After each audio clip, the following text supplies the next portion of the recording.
तो आप सभी को मेरा नमस्कार और स्टडी विज्ञान प्रकाश में आप सभी का हार्दिक स्वागत है। दोस्तों, आज की सबसे इम्पॉर्टेंट खबर मैं आपको बताने वाला हूं कि अगर आप यूपी ट्रिपल एससी की पेट परीक्षा 2021 के बाद लेखपाल भर्ती के लिए शॉर्टलिस्ट किए गए हैं, तो एक बहुत ही ज़रूरी काम है जिसको बस आज और कल में आपको कर लेना है। बेसिकली आज ही कर लें तो ये आपके लिए बहुत ही उचित रहेगा। और वो काम ये है कि अगर लेखपाल भर्ती मुख्य परीक्षा के लिए आप चुने गए हैं, तो लेखपाल भर्ती के लिए जो मुख्य परीक्षा होनी है उसके लिए 200 रुपये की जो फ़ीस देनी है वो फीस बस 19 जून तक ही दे पाएंगे आप।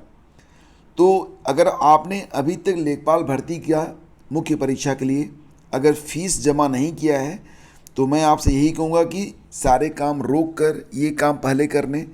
क्योंकि सबसे बड़ी बात यह है कि अगर कल तक मतलब 19 जून तक आपने मुख्य परीक्षा की फ़ीस नहीं भरी है जो कि 200 रुपये है, तो फिर आप मुख्य परीक्षा में शामिल भी नहीं हो पाएंगे और बाद में किंतु परंतु बहुत होगा, मुश्किलें आपके सामने ही आएंगी। तो बेहतर होगा कि समय रहते आप अपना काम पूरा करके संतुष्ट हो जाएं।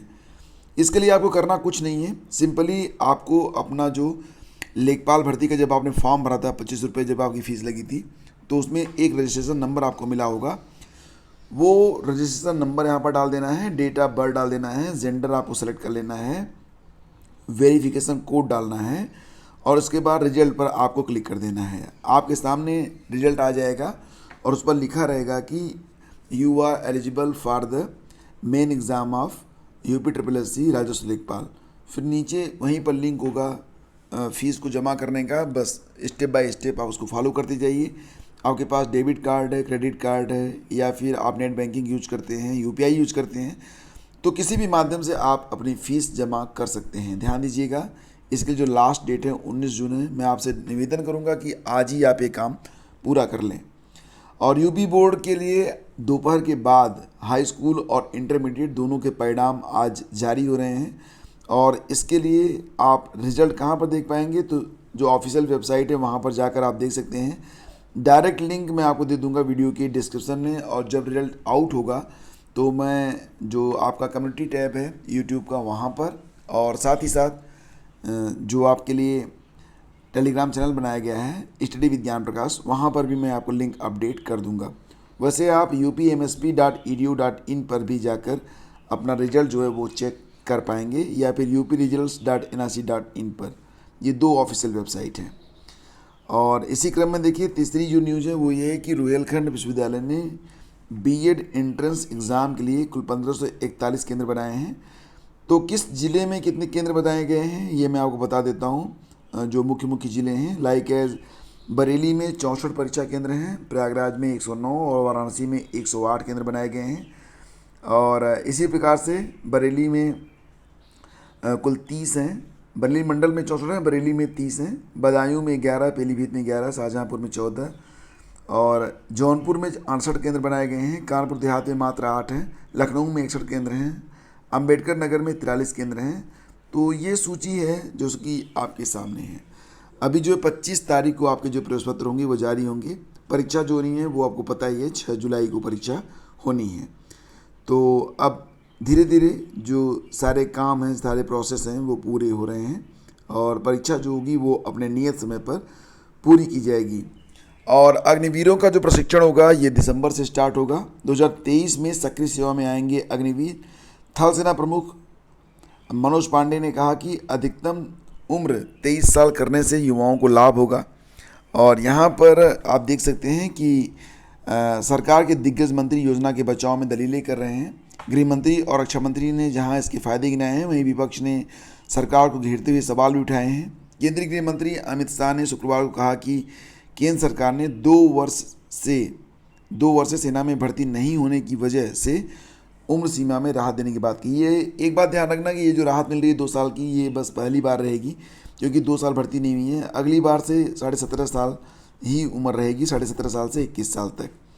और शाह ने कहा कि इससे बड़ी संख्या में युवाओं को लाभ होगा। रक्षा मंत्री राजनाथ सिंह ने शुक्रवार को अग्निपथ भर्ती योजना का विरोध कर रहे युवाओं की चिंताओं को दूर करते हुए कहा कि नया मॉडल देश की रक्षा प्रणाली में शामिल होने के इच्छुक युवाओं के लिए एक सुनहरा अवसर है। उन्होंने युवाओं से अपील करते हुए कहा कि भर्ती प्रक्रिया जल्द शुरू होने जा रही है और सरकार संवेदनशील, नड्डा सिर्फ गार्ड बन पाएंगे सरहद। मतलब यहाँ पर अलग अलग जो लोग हैं पक्ष और विपक्ष के, उनकी अपनी अपनी राय है, तो उसके बारे में यहाँ पर जानकारी दी गई है।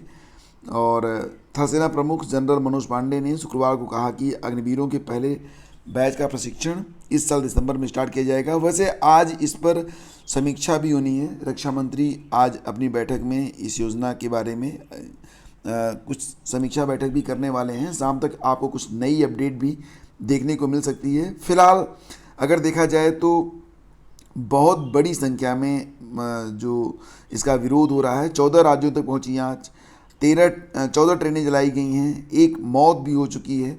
यूपी के 14 जिलों में प्रदर्शन किया गया है, 234 ट्रेनें रद्द की गई हैं। पूरी व्यवस्था जो है वो बिल्कुल जो है पटरी से उतर चुकी है।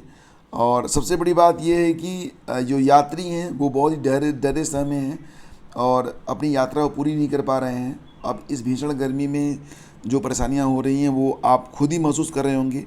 यहाँ पर आप देख सकते हैं ट्रेन में यात्री की मौत, महिला ने दिया बच्ची को जन्म, और भी तमाम तरीके की दिक्कतें सामने आ रही हैं। और फिलहाल स्थिति जो है वो मतलब अच्छी तो नहीं कही जा सकती। ये तस्वीरें हमें निश्चित रूप से डराएंगी। अब इतना जो भीषण अग्निकांड होता है, आपको बता दें कि एसी सेकंड का एक डिब्बा बनाने में आपको कम से कम जो है 2 से ढाई करोड़ रुपए लगते हैं। तो ये एक बहुत बड़ी सार्वजनिक संपत्ति को नष्ट कर दिया गया है। बाकी खबरें जो हैं वो आप देख रहे होंगे न्यूज़पेपर में भी।